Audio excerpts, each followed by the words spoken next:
भाद्र मास की कृष्ण पक्ष की तृतीया को सुहागन स्त्रियां अपने पति की लंबी आयु के लिए व्रत रखती हैं। इस व्रत को कजरी तीज का व्रत कहते हैं। मान्यता है कि इस दिन महिलाओं के व्रत से प्रसन्न होकर भगवान शिव और माता पार्वती सुखी दाम्पत्य जीवन का वरदान देते हैं। जिन लड़कियों की शादी में बाधा आ रही हो, उन्हें भी यह व्रत रखना चाहिए।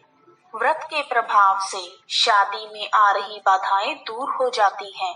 आइए शुरू करते हैं कजरी तीज की कथा। एक गांव में गरीब ब्राह्मण का परिवार रहता था।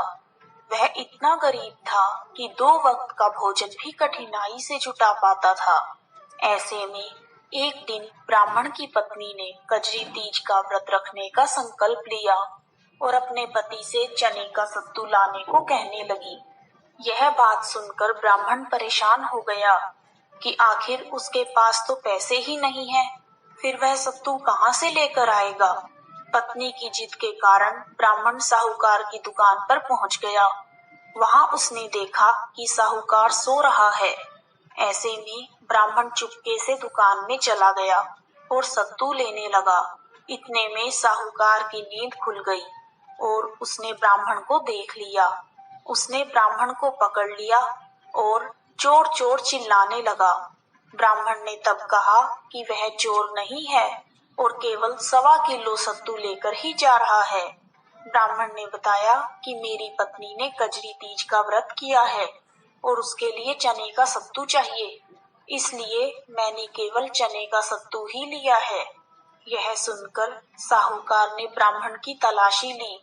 तब ब्राह्मण के पास सच में कुछ भी नहीं मिला। साहूकार की आंखें नम हो गई।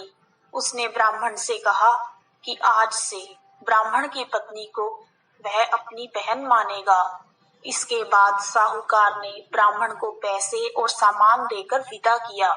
हे शिव शंकर भगवान, हे माता पार्वती, जैसे आपने ब्राह्मण और उसके परिवार की समस्याओं को दूर किया, वैसे ही हम सब पर भी अपना आशीर्वाद सदा बनाए रखना।